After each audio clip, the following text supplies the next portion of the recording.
Salut, bienvenue à tous dans un nouveau rendez-vous d'actualité. Le professeur Didier Raoult est au centre d'une polémique qui dure depuis plusieurs mois et qui divise lamentablement le milieu médical. Sans vouloir défendre en particulier le directeur de la Fondation Méditerranée Infection, je trouve inconcevable que ce grand infectiologue ait été jeté en pâture par des médecins et par certains médias qui n'ont pas hésité à le traiter de charlatan. Ce qui est ignoble quand on connaît l'homme et surtout sa valeur de sommité scientifique. Il est très compétent. Et n'oublions surtout pas qu'il a été lauréat du Grand Prix de l'Inserm en 2010 et qu'il a décrit avec son équipe marseillaise des virus complexes. Il reste aujourd'hui l'un des chercheurs français les plus cités, avec de nombreuses publications scientifiques à son actif. Assis derrière son bureau dans un hôpital de Marseille, sans le sud de la France, Didier Raoult a convaincu des milliers de personnes qu'un antipaludin commun pouvait sauver les personnes infectées par Covid-19. Et quelques semaines, le microbiologiste controversé est devenu le médecin français le plus connu au monde. La chloroquine antipaludique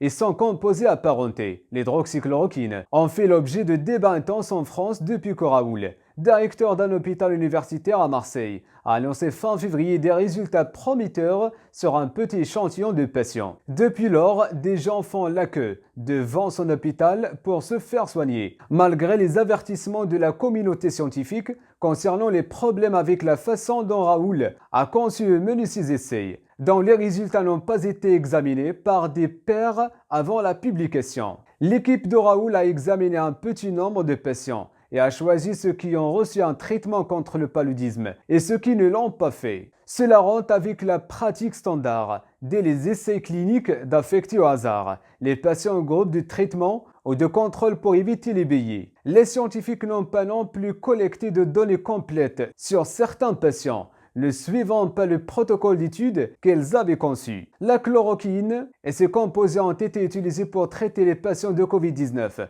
dans plusieurs pays touchés, y compris la Chine. Mais les commentaires de Raoult constatent avec l'approche de ses pairs qu'ils l'ont traité comme l'un des nombreux médicaments présentant un potentiel. Les critiques concernant la bithérapie de professeur Didier Raoult ont beaucoup porté sur l'utilisation de l'hydroxychloroquine. Plusieurs éléments posent question concernant la place de l'azithromycine dans la bithérapie de Didier Raoult.